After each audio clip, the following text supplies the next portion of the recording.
अस्सलाम वालेकुम गाइस, मैं हूं आप सबके होस्ट रुबाब और आप लोग देख रहे हैं रिश्ता टीवी की जानिब से। मैं आप लोगों के लिए आज एक अच्छे लड़के का रिश्ता लेकर आई हूं। जैसा कि आप सब जानते हैं कि रिश्ता टीवी हर दफा आप लोगों की खिदमत में एक अच्छे से अच्छा रिश्ता लेकर आपकी खिदमत में हाजिर होता है। तो आज मैं भी रिश्ता टीवी की जानिब से आप लोगों की खिदमत में एक अच्छा सा रिश्ता लेकर हाजिर हुई। तो वीडियो शुरू करने से पहले आप लोगों से छोटी सी रिक्वेस्ट है, मेरी वीडियो को पूरा देखिएगा, वीडियो को लाइक कीजिएगा, सब्सक्राइब कीजिएगा, वीडियो को स्किप नहीं करना।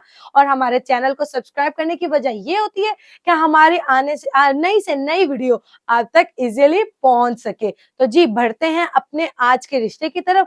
तो रिश्ते का कोड मत भूलिएगा, रिश्ते का कोड है AB702।